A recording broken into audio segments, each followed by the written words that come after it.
Seigneur Branham vous bénisse. Amen. Vraiment, je vais vous demander quelque chose.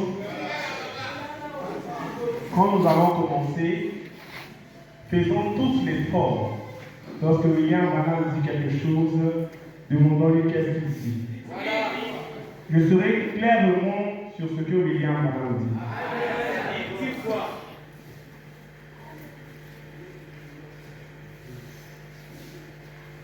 William Branham est-il dans la tombe? Pour commencer, pour la lecture de la parole de Dieu, il serait aimable de se mettre debout. Les purs sont, comme dit le pasteur Bim, avec les écritures bibliques, on a déjà répondu à la question. Dans 1 Corinthiens 15, le verset 14 à 15. 1 Corinthiens 15, le verset 14 à 15. La Bible dit: et si Christ n'est pas ressuscité, notre prédication est donc vaine, et votre foi aussi est vaine. Il se trouve même que nous sommes de faux témoins à l'égard de Dieu, puisque nous avons témoigné contre Dieu qu'il a ressuscité Christ, tandis qu'il n'aurait pas ressuscité. Si les morts le ressuscitent, point. Verset 17. Et si Christ n'est pas ressuscité, votre foi est vaine. Vous êtes encore dans vos péchés. Que Dieu bénisse la lecture de sa parole. Amen. Je vais commencer par là. Comme le pasteur Pim l'a dit, c'est ma famille ici. Et je peux dire ce que je veux. Il n'y a personne que je peux achoper ici. Vous allez remarquer une chose. On parle de la résurrection ici. On dit que si Christ n'est pas ressuscité, votre foi est vaine et vous êtes dans vos péchés. Oui, William Branham est né à la rivière Oyo. Nous avions montré du doigt: voici l'agneau de Dieu qui ôte le péché du monde. Or, pour que l'agneau de Dieu puisse ôter ton péché, toi tu dois croire que cet agneau-là est ressuscité. Sinon ta foi à toi est vaine. Donc si tu adores Branham sans croire à la résurrection, ta foi est vaine. C'est la Bible qui nous fait comprendre. Parce que notre Christ c'est William Branham. Vous êtes là? William Branham est-il dans la tombe? Frère Branham dit. Oh, Frère Branham dit. Dans la brochure intitulée la preuve de sa résurrection. La preuve de sa résurrection. Prêché le 10 4 mois 55 au paragraphe 80. Je peux lire? Frère Branham dit. Maintenant, en signe de cela, il a amené ceci, avant qu'il y ait une résurrection. C'est vrai qu'il parle. Avant qu'il y ait une résurrection, il doit y avoir une mort. Donc si toi tu crois que Branham est ressuscité, Branham doit d'abord mourir. Amen. Il doit y avoir une mort, car il faut qu'il y ait une chose qui ensuite meurt et puis revient pour que ça soit une résurrection. Vous êtes là? Cela signifie être ramené. Donc, de la façon qu'il est mort, c'est de cette façon qu'il doit ressusciter. Sans la mort, il n'y a pas de résurrection. Et quand on parle de la mort, on voit la tombe. William Marion Branham est-il dans la tombe? Frère Branham dit. Oui, vous allez dire, mais comment est-ce que ces gens-là se rassemblent pour une convention sur la résurrection et sur la commémoration? Est-ce que c'est normal? Mais quelle est ta religion à toi? Frère Branham dit, dans la brochure Israël à la mer Rouge, prêché le 27 3e mois 53, paragraphe 15. Et si je l'avais confié aux organisateurs qui faisaient les prédications, la plupart du temps, et je parlais sur le thème de la guérison divine, parce que nous avions une assistante hétérocylite, les méthodistes, les baptistes, les presbytériens, les catholiques, orthodoxes, juifs et tout le reste. Et parfois, si on avait marché lourdement sur l'enseignement ecclésiastique des gens, cela avait fait que les prédicateurs tiendraient les gens éloignés de l'Église. Certains de ceux qui avaient vraiment besoin que l'on prie pour eux. Ainsi, j'ai été très bref sur tous les sujets. Comment on dit quoi? J'ai été très bref sur tous les sujets. À l'exception des grands enseignements évangéliques fondamentaux de la Bible. Les grands enseignements évangéliques fondamentaux de la Bible. Donc si tu t'appelles une église évangélique, tu dois connaître l'enseignement évangélique et fondamental de la Bible. Vas-y, des grands enseignements évangéliques fondamentaux de la Bible, virgule, la mort. Oh, on est là, non? Virgule, la mort. Branham cite les enseignements fondamentaux. Virgule, la mort. Virgule, l'ensevelissement. Et la résurrection de Christ. Ah, on est là. C'est Branham qui dit. Amen. Vous savez ce qu'est l'enseignement fondamental et évangélique. Maintenant, vous savez ce qu'est l'enseignement fondamental et évangélique. N'est-ce pas? Vous connaissez, non? Premièrement, la mort. La mort de qui? De Branham. Je ne viendrai pas enseigner aujourd'hui que Branham est le Christ. Non, vous connaissez ça. La Bible dit dans 1 Corinthiens 13, le verset 9 à 12. C'est la Bible. Il y a des gens qui adorent Branham, mais qui continuent à connaître en partie. Parce que le changement doit être total. Vous êtes là? 1 Corinthiens 13, le verset 9 à 12. La Bible dit, car nous connaissons en partie. Et nous prophétisons en partie. Donc même la venue de Jésus, c'était en partie. Même le nom de Jésus, c'était en partie. Mais quand ce qui est parfait sera venu, ce qui est la mort de William Branham est parfait. Qu'est-ce qui est parfait? On va parler de la mort est partielle. Comment? Mais quand ce qui est parfait sera venu, ce qui est partiel disparaîtra. Et Jésus disparaît. C'est la Bible, hein? C'est la Bible. Verset 11. Lorsque j'étais un enfant, dans là, on comprend qu'il y a des enfants. Mais il faut être un vrai enfant. Moi aussi, lorsque j'étais un enfant, lorsque j'étais un enfant, je parlais comme un enfant. Je pensais comme un enfant. Je raisonnais comme un enfant. Lorsque je suis devenu homme, j'ai fait disparaître ce qui était de l'enfant.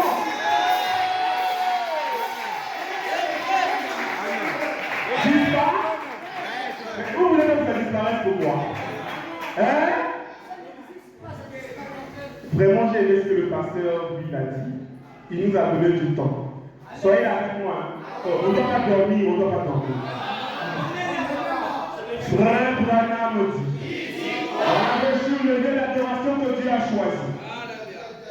Le lieu d'adoration que Dieu a choisi, prêché le 22e mois 1965.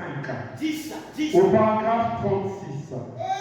Frère Branham dit, maintenant, la Bible nous dit que Christ est l'ombre de la personne de Christ, le reflet de sa gloire, de Dieu, Jésus-Christ, n'est-ce pas?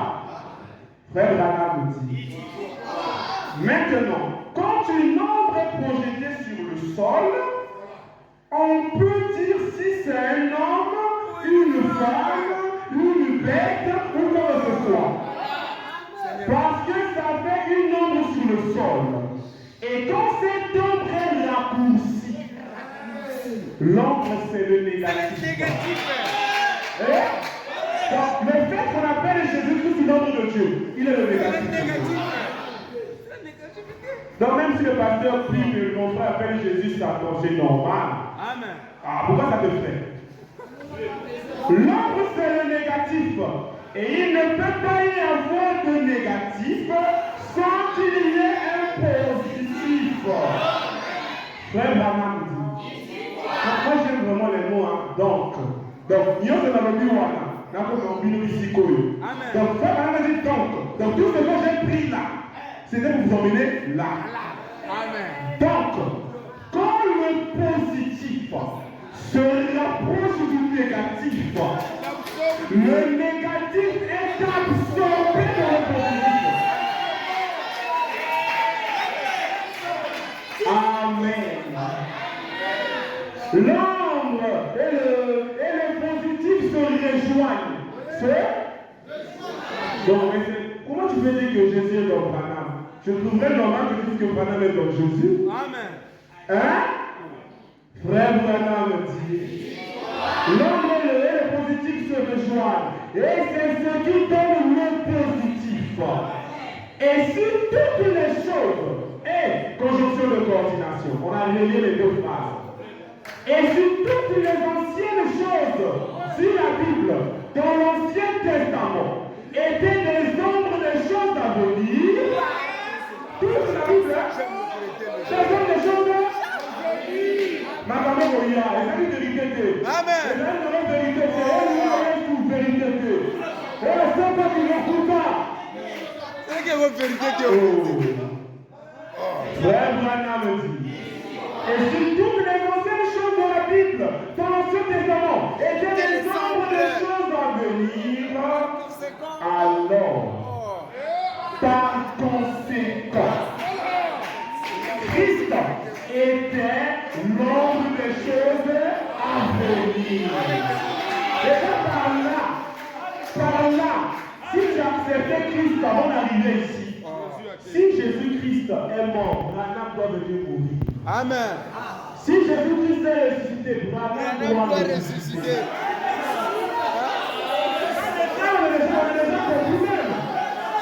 On voit les négatifs, ils sont les positifs.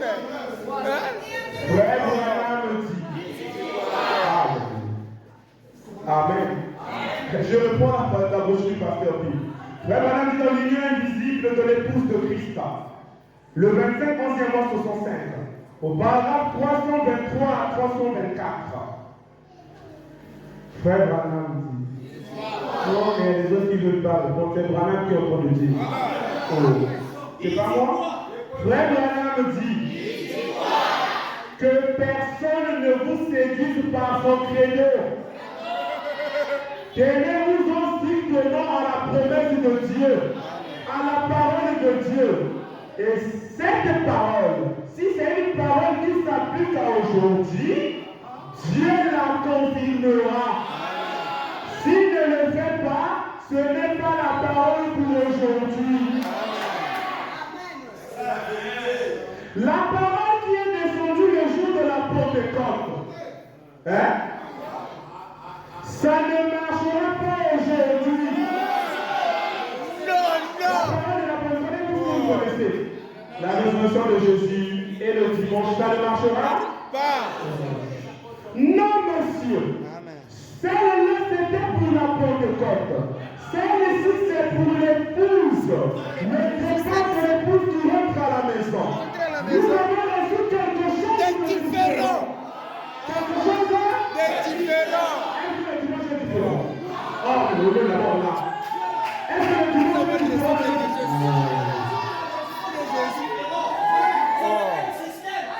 Nous avons reçu quelque chose de différent. Très différent. Les pentecôtistes, là encore, ils ont représenté ça. Nous sommes dans l'âge de l'épouse. Pas plus que la parole de Noé n'aurait pas marché du temps de Moïse. Pas plus que la loi de Moïse n'aurait pas marché du temps de Paul. Paul vient après la mort et la résurrection de Jésus-Christ. Frère Branham dit. Ici, il a essayé de leur dire, vous Vous êtes mort à ça et vous ne pouvez pas avoir ça. La parole d'Aaron ne peut pas marcher avec autre chose. Dans la brochure Shalom, je confirme encore. Vous êtes là? Shalom.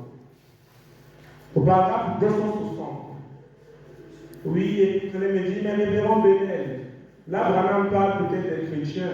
Frère Branham parlait même du Branham tabernacle. Hein? Oh! Shalom. Prêché le 12 janvier 64.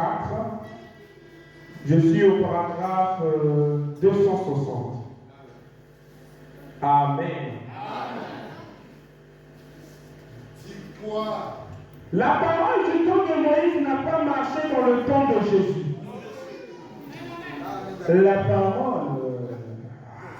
La parole du temps des apôtres ne marche pas aujourd'hui. Oh, la parole du temps des apôtres, c'est la parole de qui? Ne marche pas aujourd'hui. C'est une parole promise pour ce jour-ci. Ils l'ont dit eux-mêmes, ils l'ont exprimé par le Saint-Esprit, disant que ce qui arriverait dans les derniers jours, que l'Église serait emportée en feu d'orgueil, que la prostituée apparaîtra, que les prostituées se réjouiraient avec elle, et qu'elle assombrirait la terre. Et que dans le dernier acte de l'Église, celui de la Odyssée, Jésus serait complètement retiré de l'Église. Complètement Retiré de l'église. On ne parlera plus. Donc, au Canada, D'où vient-il vous avoir corrigé? et que dans le dernier âge de l'Église, celui de la Odyssée, Jésus serait retiré complètement de l'Église. Hébreux chapitre 6. 6 et 7. Prêché le 15 9e mois 1957. Voilà. Hein? Paragraphe 32. De Rotanga. Donc, il y a autre chose là. Le personne était clair. Branham dit, il dit quoi? On commence puis on lit d'abord. Hein? Paragraphe 32. Hébreux chapitre 6 et 7. Prêché le 15 9e mois 57. À quelle personne on est là? Frère Branham dit. Donc, alors, dimanche dernier, nous avons pris les éléments de la parole de Christ. Branham répète. Le dimanche dernier, nous avions pris les éléments de la parole de Christ. Au chapitre 6, et nous avons lu ceci. Tendons à ce qui est parfait. Et nous avons découvert que les gens aujourd'hui, et nous découvrons, oui, nous avons découvert que les gens aujourd'hui, dans nombre d'églises, tout comme au Branham tabernacle, non, le Branham tabernacle, et le second.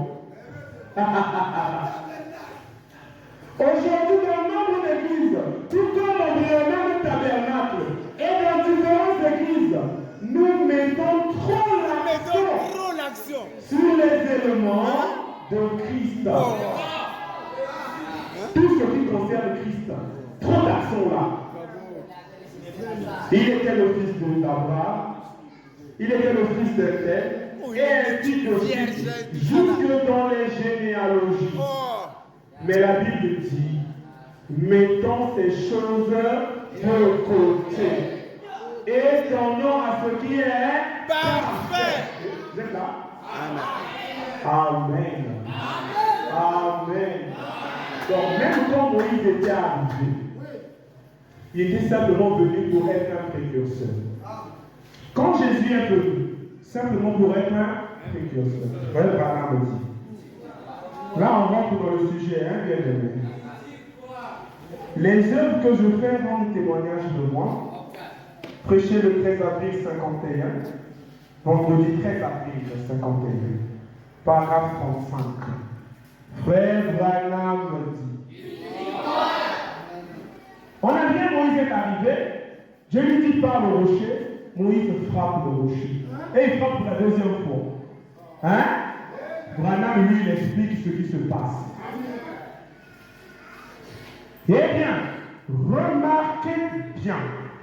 Moïse frappa le rocher pour la deuxième fois. Cela montrait que Christ devait venir sur la terre et mourir de nouveau.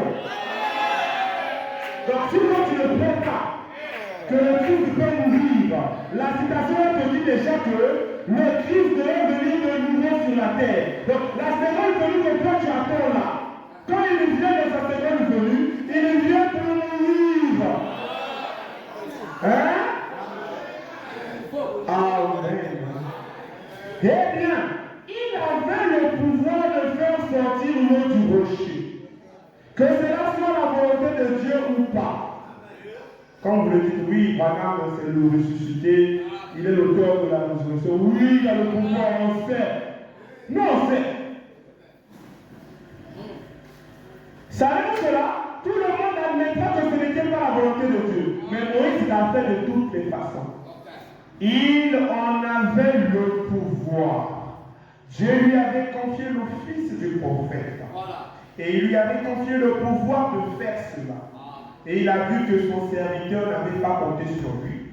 Et qu'il s'était confié donc glorifier plutôt lui-même au lieu de glorifier Dieu.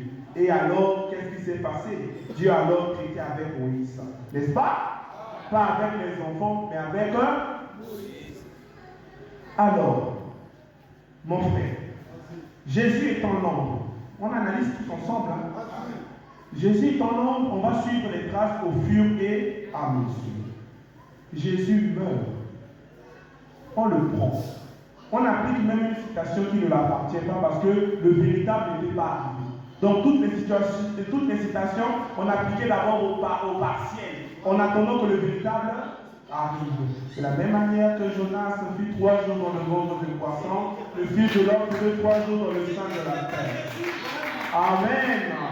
Je vous dis une chose. Une prophétie, lorsqu'elle est donnée, elle est comprise avec les détails lors de son accomplissement. Donc si pour toi, Jésus-Christ est l'image de la résurrection, toi tu te trompes. Parce qu'on comprend bien ce qu'est la résurrection. Avec les détails, c'est lorsque la prophétie est accomplie. Donc s'il n'y avait pas de détails et que les disciples ont tâtonné, vous êtes là? Amen. Si les disciples ont tâtonné, c'est parce qu'ils n'avaient pas de détails. Amen. C'est quoi le sceau romain? Parce que certaines personnes gardent Branham dans la tombe, parce qu'eux-mêmes d'abord, ils ne connaissent pas le sceau romain. Si tu ne connais pas la divinité de Jésus-Christ, tu ne peux pas adorer Branham. Amen. Parce que celui qui divinisa Jésus, c'était Branham. Donc moi, quand je vois une personne n'adore pas Branham, simplement je dis qu'il n'a pas compris Jésus-Christ. Parce que Jésus-Christ a dit lui-même dans Jean 17, le verset 3, il dit « Or, la vie éternelle. » Hein? C'est Jésus qui dit. Or, la vie éternelle, c'est qu'ils te connaissent, toi, le seul vrai Dieu. Quand tu or, c'est une condition. Or, la vie éternelle, c'est qu'ils te connaissent, toi, le seul vrai Dieu. Et Jésus-Christ, ton envoyé. Amen. Donc, ceux qui comprennent bien la divinité de Jésus-Christ, ce sont les branhamistes. Les vrais, comme le dit le pasteur Phil. C'est quoi le sceau romain? Dans la brochure intitulée Allez-y dire à mes disciples. Allez-y dire, même le serment dit tout. Vous connaissez les disciples de Branham? Mais c'est nous autres là. C'est nous autres. N'allez pas dire au monde, allez-y dire à mes disciples. C'est mes disciples qui vont propager l'information au monde. Écoutez les choses qui m'est encore venues à l'esprit avant qu'on continue. Frère Branham me dit qu'après son départ, il a prêché l'évangile. Il nous a donné la parole. Mais il dit après son départ, les jeunes gens comprendront. Donc dans ce message-là, il y avait une partie qui n'était pas comprise. Vous êtes là? Les jeunes gens comprendront. Ils ne savaient pas seulement comprendre. Expliqueront.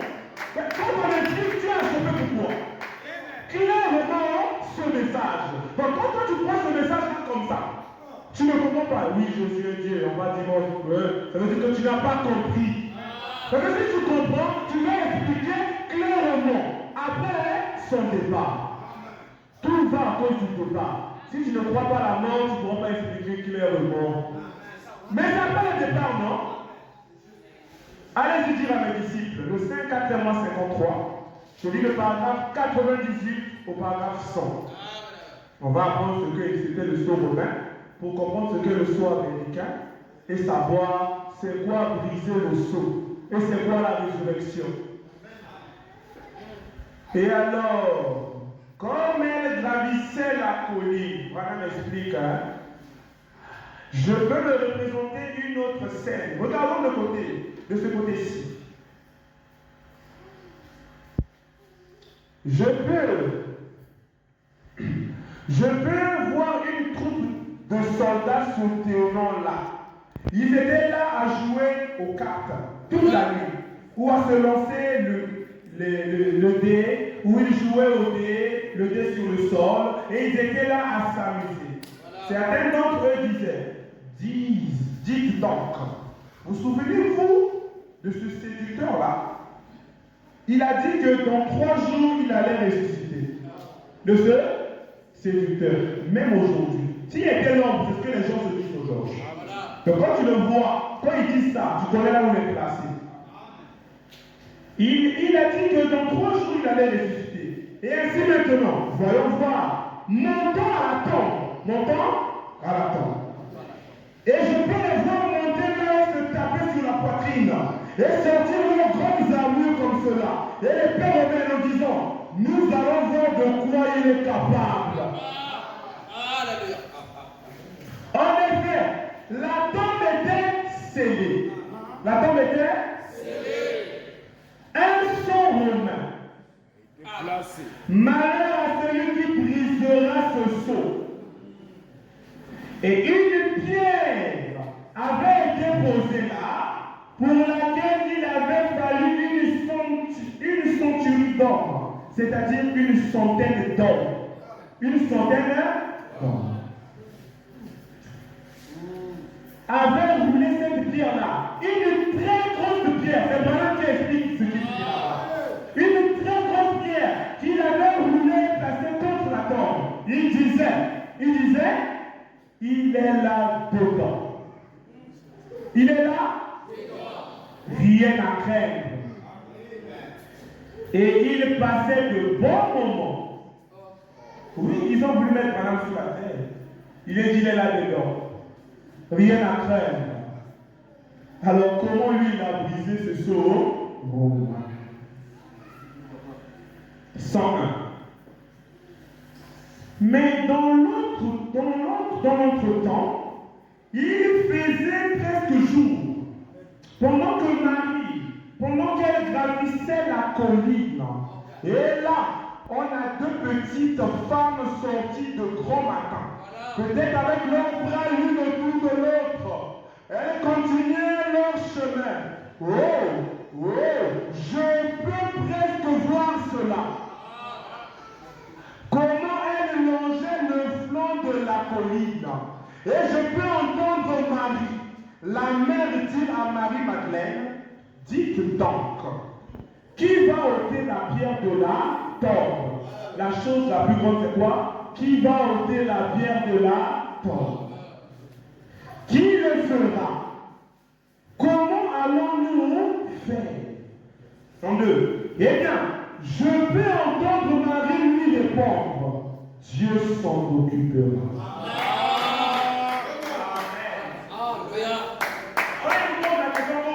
Passer. Dieu s'en occupera. C'est cela l'essentiel. C'est quoi? C'est cela l'essentiel. Oh, le docteur a dit, c'est Dieu s'en occupera. C'est cela l'essentiel. Peu importe. Les gens disent, comment ferais-je faire ceci ou cela? Dieu s'en occupera. Continuez simplement, vous voyez? Dieu s'occupera de tout le reste. 110. Frère Branham dit. Cette grande boule de feu descend du ciel. Vous connaissez la boule de feu Noël là? Hein?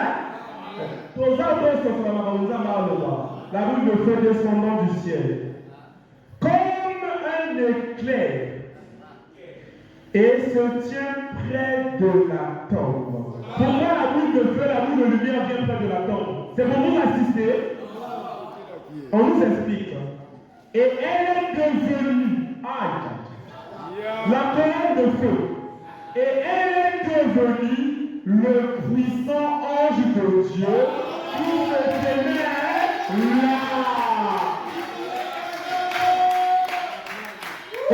Frère Branham déclare que cette photo, c'est la photo de l'ange de Dieu. Par identification, par conséquent, celui qui était là-bas, l'ange qui était venu briser le ciel aux mers, c'était Branham.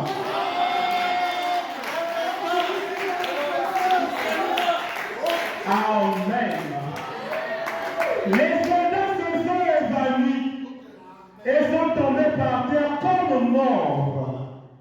Par un simple fleuron de sa main, il a poussé cela. La pierre qui était posée là, il a brisé le sceau romain. Il avait quoi? Donc, voir la colonne de feu à la tombe signifiait que le sceau romain devait être brisé. Frère Branham dit, dans la brochure, toujours allez dire à mes disciples, il nous donne un conseil. Paragraphe 108. Il dit, frère, sœur, ils sont bien ça, hein? Frère, sœur, chaque fois qu'une écriture de Dieu est sur le point de s'accomplir, ne vous en faites pas.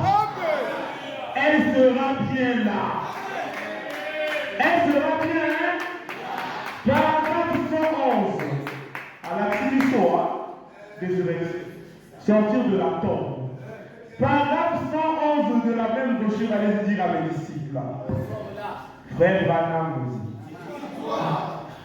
qu'est-ce que le sceau romain signifiait pour lui? Pas plus que signifierait le sceau des États-Unis.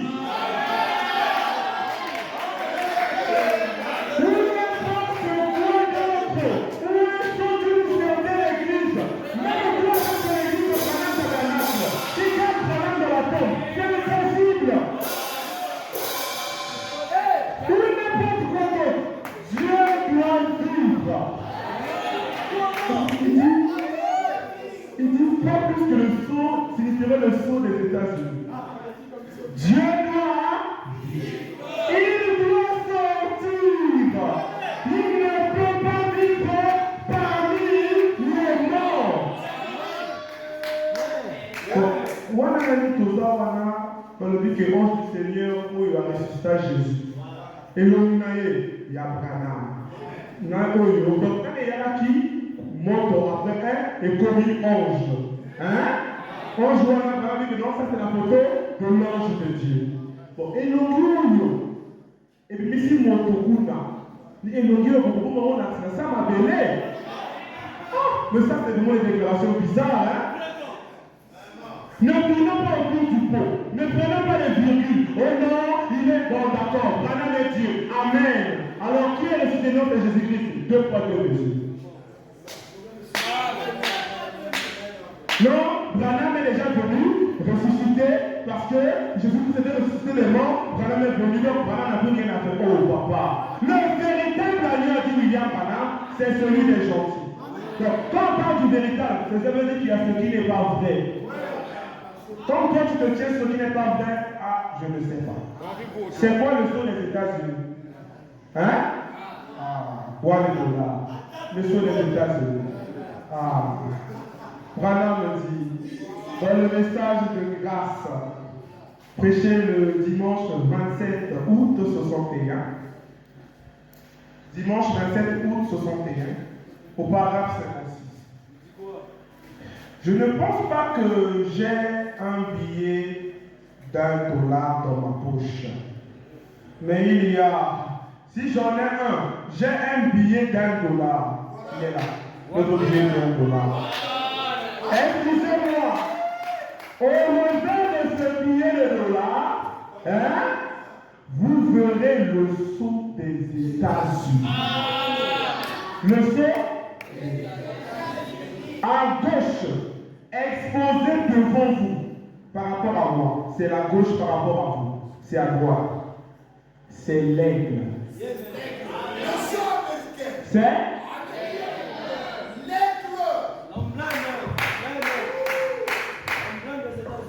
vous êtes là?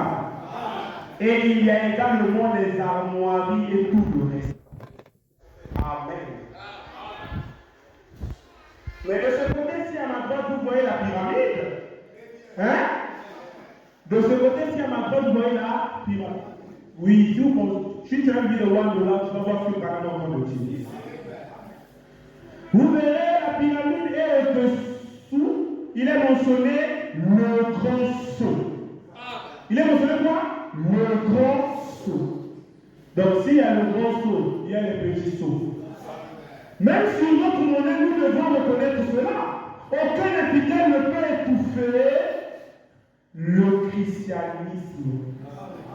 Ne peut étouffer.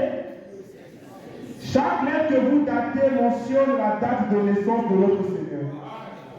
Chaque lettre. Quand on va comprendre, chaque calendrier, tout parle de lui. Et même sur notre monnaie, la pierre de fête qui est Christ. Pourquoi n'a-t-on pas posé la pierre de fête sur la pyramide? C'est parce que la pierre de fête a été rejetée lorsqu'elle était venue. Vous êtes là? Amen. Donc, nous connaissons ce que c'est le sceau des États-Unis. On lit encore une deuxième brochure et on passe. Frère Branham dit, dans la brochure intitulée Les noms blasphématoires, les noms blasphématoires. Prêchez le 4, 11e mois 62, paragraphe 73. Regardez le billet $1 américain, vous le verrez sur le billet $1 américain. Sur un côté, le côté gauche, il y a le sceau américain, un aigle avec des lances sur sa patte. Et sur l'autre côté, cela s'appelle le sceau des États-Unis. Mais sur l'autre côté, il y a la pyramide. Et au-dessus d'elle, un grand œil. Au-dessous. C'est marqué le grand sceau. Pourquoi est-ce que ce serait le grand sceau dans cette nation? Pourquoi est-ce que ce serait le grand sceau dans cette nation? Même au-dessus du sceau de notre nation, voyez, peut-être que ce que vous ferez, Dieu, lui, le fait quand même parler. Voyez, il fait que le pécheur en parle. Il fait que le pécheur en parle. Il fait que les nations en parlent. Tout doit parler de lui. La science ne parle pas de lui. Amen. Que vous voulez le croire ou pas, que bon Dieu y a beau livre, c'est la même. Frère Branham dit, dans la brochure, pourquoi nous ne sommes pas une dénomination? Pourquoi nous ne sommes pas une? C'est pourquoi. Frère Branham dit, que le paragraphe 272 et paragraphe 276. Oh non! Où est ton aiguillon? Oh non! Où est ta victoire? Il se peut que vous monteriez l'un de ces jours. Aujourd'hui, il se peut que vous monteriez l'un de ces jours. Je ne sais pas. Nous on sait. Nous sommes les jeunes gens. Mais, frère, je ne serai pas mort. Frère Branham dit, je vous l'assure. l'assure. Je vous l'assurance, ce n'est pas la foi. Hein? Je vous l'assure. Absolument pas. Oh. 267. Aucune portion, oui. Le corps est composé de 16 éléments. Hein? Il y a une résurrection, il y a un livre, il y a un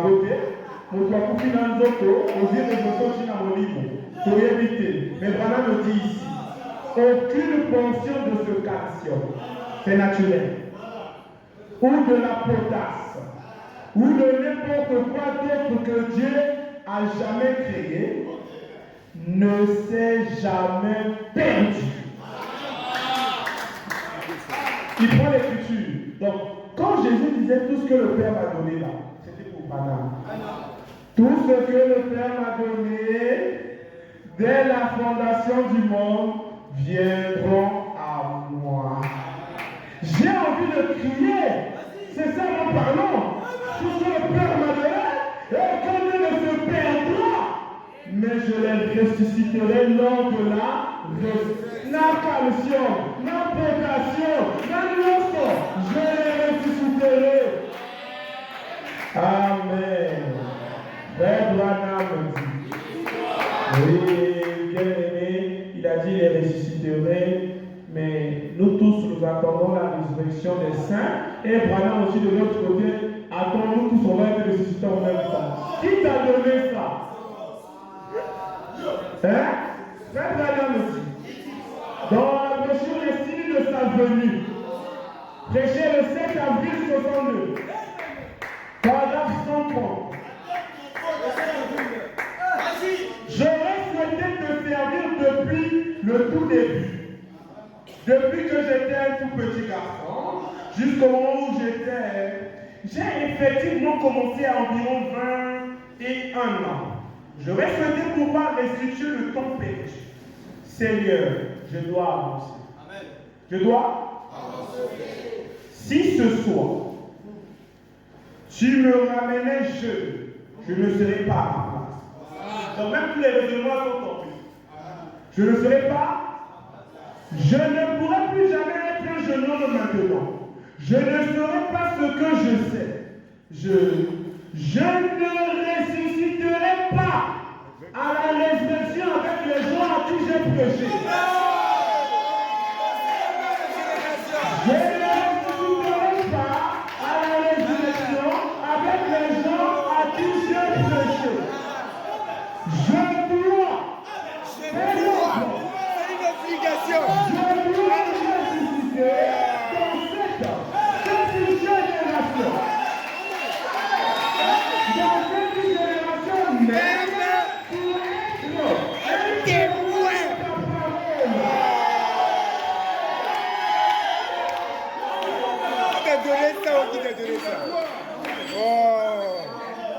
Ça est là, non? Et moi, peut-être comment lui-même il donne un ordre. Oui, tu obéis aux ordres de la musique et musique pour moi. Mais toi, tu m'empêches. Avec le son de ton église. C'est compliqué, hein? Amen. Je ressusciterai. Amen. Frère Branham. Mais Branham vous dit que tu vas ressusciter. Tu vas ressusciter comment et quand? Hein? Jéhovah. C'était le lundi 27 janvier 58. Paragraphe 47. Frère Branham dit. Eh bien, ce soir, malgré tout ce chaos que nous connaissons dans le monde, Dieu approuve. Donc ce soir, Christ a promis que ces choses arriveraient en ce jour-ci. Quelle chose? Quelle chose? Qu'il ressusciterait d'entre les morts le troisième jour.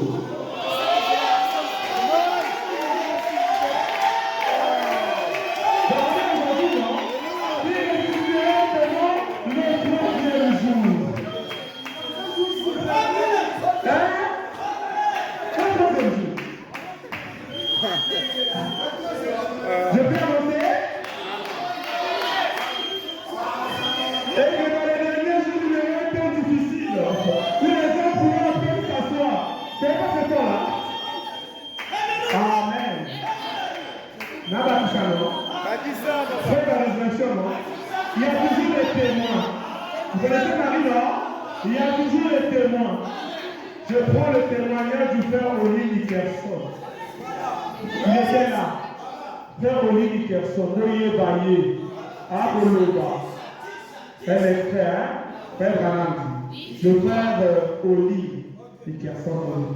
11 avril 1966.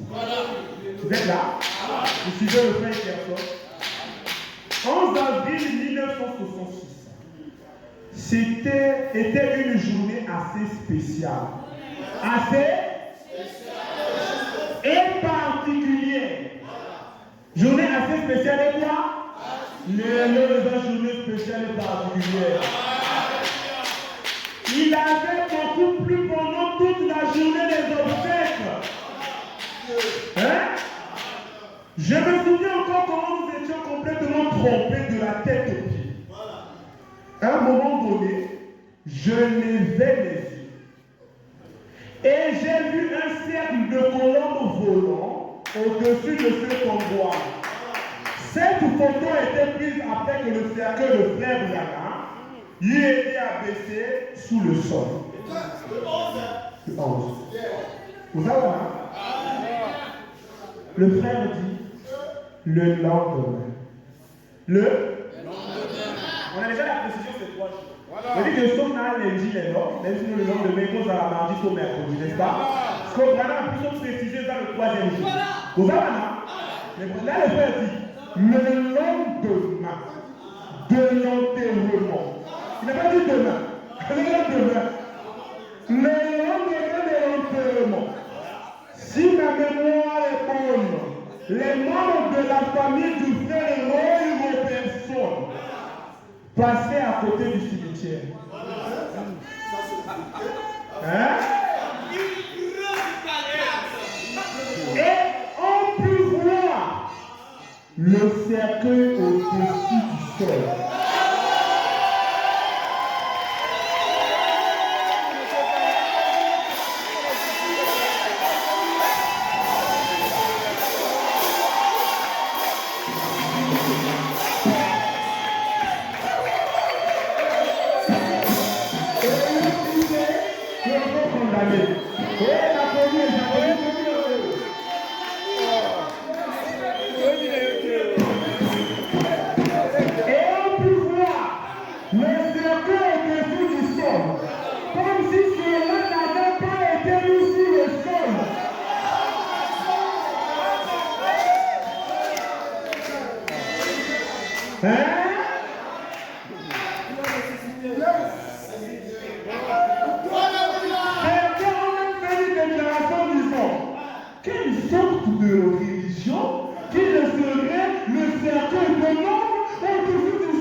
Le cercueil avait déjà été baissé dans le sol.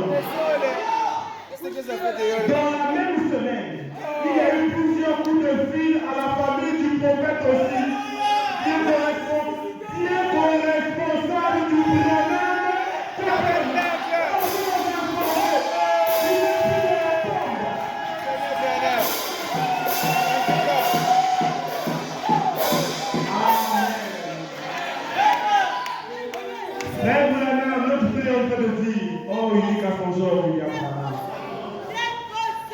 Comme responsable du Paname Tabernacle, leur demandant d'aller placer ce cercueil sous le sol. Comme ce cercueil est blanc, où tu as ça m'appeler?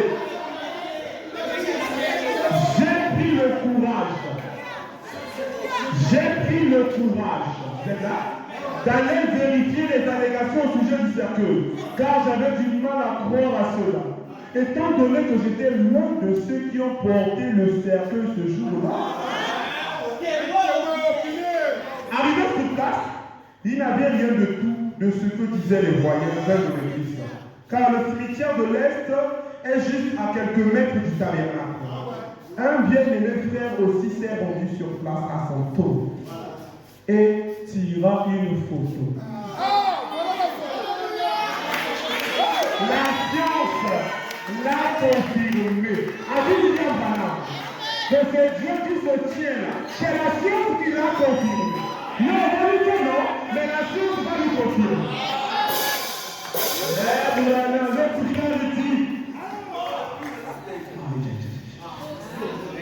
Dis-nous ça, papa. Un plein de l'espoir aussi s'est rendu sur la place et à son tour et tira une photo. Lorsque la photo fut développée, c'est alors qu'on s'est rendu compte de ce que disaient les gens. Ce que disaient les gens. Oui, il y avait quelque chose sur la tombe du prophète. Et là, la forme du cercueil. Dans les yeux humains pouvaient bien le voir. Bien. Tout est identique dans l'espace. Et j'en le vois. La forme dans du cercueil. Dans les yeux humains pouvaient bien le voir. Bien que le cercueil fût déjà sous le sol. Il est sorti. Il est sorti. Quand Branham est sorti de la tombe, je lirai maintenant. Donc aussi, il est ressuscité, non? C'est le lever du soleil. C'est le lever du soleil. C'est le lever du soleil. Prêché le 18 4e mars 1965. Paragraphe 61. Tout le cas d'avant. La vraie résurrection. Remarquez en soi, le message même de l'évangile, c'est de prouver aux gens. Le message même de l'évangile, c'est de prouver aux gens qu'il est ressuscité.